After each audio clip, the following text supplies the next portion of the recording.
Period को ना मानो बोझ। 28 मई को विश्व भर में मासिक धर्म स्वच्छता दिवस मनाया जाता है। इस दिन महिलाओं को माहवारी से जुड़ी जानकारी दी जाती है और माहवारी स्वच्छता को लेकर जागरूकता फैलाई जाती है। एक ऐसी अनोखी पहल किशनगंज के सिंघिया में भी शुरू की गई है।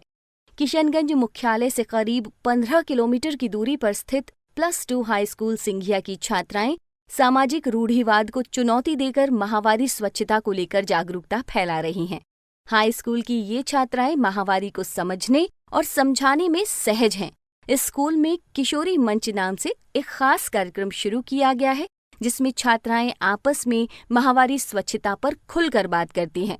+2 हाई स्कूल सिंघिया में कार्यरत अंग्रेजी की शिक्षिका कुमारी गुड्डी ने कुछ वर्षों पहले इस पहल की शुरुआत की थी। उन्होंने बताया कि शुरुआत में माहवारी स्वच्छता पर बात करना उतना आसान नहीं था, लेकिन धीरे धीरे बच्चियां इस बारे में बातचीत में सहज हुईं और अब न केवल आपस में बल्कि घर और पड़ोस में भी जागरूकता फैला रही हैं। चंदना कुमारी 10वीं कक्षा की छात्रा है।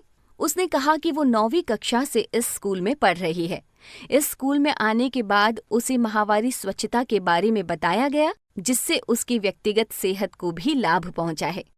चंदना मानती है कि माहवारी महिलाओं के जीवन की एक प्राकृतिक प्रक्रिया है, जिस पर बिना किसी झिझक के बात करने की जरूरत है। जैसे मैम हमको बताई थी पहले कि ये जैसे हम लोग सांस लेते हैं, खुला सांस लेते हैं, खुल के सांस लेते, किसी को पूछते नहीं है। ये भी एक माहवारी एक ऐसा अंग है जो मतलब हर महिला का होता है, तो हमें कोई भी हिचकने या फिर झिझकने की कोई ज़रूरत नहीं है। बहुत अच्छा लग रहा था कि मैम हम लोग से खुल के बात करती है, मतलब खुल के बताती है हम लोग को इसके बारे में। इसका मतलब आप लोगों की ज़िंदगी पर भी असर पड़ा होगा? Yes sir.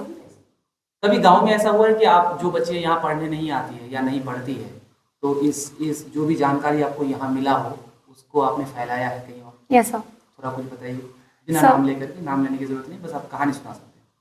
तो मेरे घर के बगल में जो मेरी फ्रेंड है जो जूनियर क्लास से हैं, मैं उनको बताती कि ये जैसे ये हर फीमेल का एक, जैसे हम खुले सांस लेते हैं तो किसी को बोलते नहीं है, ना ही किसी का कोई टोकते हैं, ना ही किसी का ये करते हैं, वैसा ही ये भी माहवारी है, किसी से छुपाने की चीज़ नहीं है और हमें इसके बारे में खुल के बात करनी चाहिए। तो किसी से भी, मम्मी पापा भाई बहन, अगर हमें पैड का मतलब ज़रूरत होता है तो मैं अपने भाई को भी बोल सकते हैं। हमें इससे खुलकर चर्चा करनी चाहिए। सभी लड़कियों को ये बताना चाहूँगी कि बाज़ार में भी पैड मिलते हैं, चाहे वो 2 रुपये या 5 रुपये खर्चा ही हो, लेकिन अपने स्वास्थ्य तो ठीक रहेगा। अपने स्वास्थ्य से बढ़कर कुछ नहीं है। उसके लिए अगर माहवारी होता है तो गंदे कपड़े का इस्तेमाल मत कीजिए, क्योंकि उससे इन्फेक्शन होता है और बहुत सारी बीमारियाँ होती हैं। और अगर पैड का इस्तेमाल करते हैं तो वो बहुत ही स्वच्छता आवाती मतलब अच्छी चीज़ है और उसमें कोई गंदगी या इन्फेक्शन नहीं फैलती है। स्कूल में नोबा GSR नामक एक संस्था ने सैनिटरी पैड वेंडिंग मशीन भी लगाई है, जिसमें छात्राएं एक सिक्का डालकर पैड ले पाती हैं। शिक्षिका कुमारी गुड्डी बताती हैं कि पहले पीरियड्स होने पर छात्राएं स्कूल आने में परहेज करती थीं, इसलिए उन्होंने पैड बैंक की शुरुआत की, जहां से छात्राएं पैड लेकर ऑनेस्टी बॉक्स में कोई भी छोटी सी टोकन राशि डाल सकती हैं। उन्होंने कहा कि सैनिटरी वेंडिंग मशीन आने के बाद से छात्राओं का जीवन सरल हुआ है। +2 हाई स्कूल सिंघिया की 10वीं कक्षा की छात्रा फरहत आरा ने बताया कि माहवारी कोई छुआछूत जैसी चीज नहीं है। हम लोग बताते हैं घर में कि हम लोग को ऐसा ऐसा सिखाते हैं, तो मम्मी वो लोग बोलते हैं कि बहुत अच्छा बात है, आप लोग खुल के बात करते हैं। इससे मतलब घर में बोलते हैं कि अच्छा है, हमसे कोई तो सिखा रहा है। Yes sir.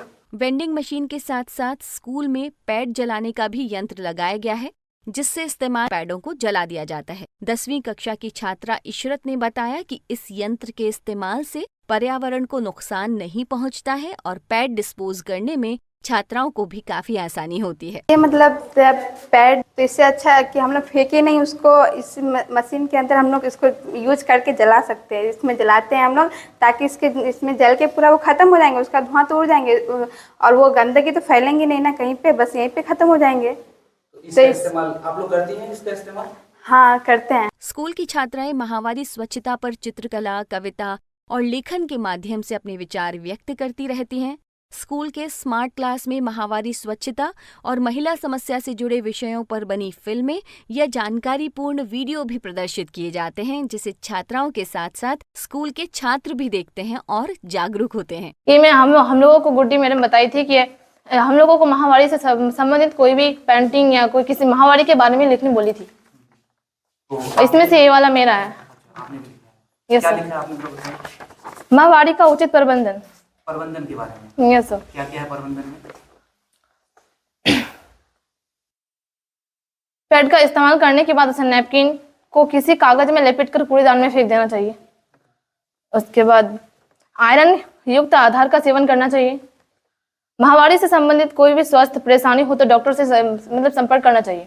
हमारे समाज में माहवारी को लेकर बहुत अंधविश्वास फैला हुआ है, जैसे कि माहवारी छुपाने की चीज़ नहीं है, पूजा घर में या इबादत गाह में घुसना नहीं चाहिए, खट्टा नहीं खाना चाहिए, माहवारी के दिन में खेलना नहीं चाहिए, अपने भाई पिताजी को नहीं बताना चाहिए, पेट दर्द बीमारी का संकेत है, ये सभी अंधविश्वास है, इसको हम लोग को नहीं मानना चाहिए। माहवारी के कपड़ों या पैड को गड्ढे में गाड़ देना चाहिए या जला देना चाहिए। माहवारी के दौरान जो हम पैड या कपड़ा इस्तेमाल करते हैं तो उसे गाड़ देना चाहिए मिट्टी में या फिर उसे जला देना चाहिए। माहवारी के कपड़ों को धूप में सुखाना चाहिए। माहवारी में जो हम कपड़ा उपयोग करते हैं उसको धूप में सुखाना चाहिए ताकि उसमें जो कीटाणु होते हैं वो मर जाए। माहवारी आने से पहले तैयारी करना चाहिए। माहवारी आने से पहले हमें कपड़ों या पैड का तैयारी कर लेना चाहिए। माहवारी का चक्र 28 से 30 दिनों तक का होता है।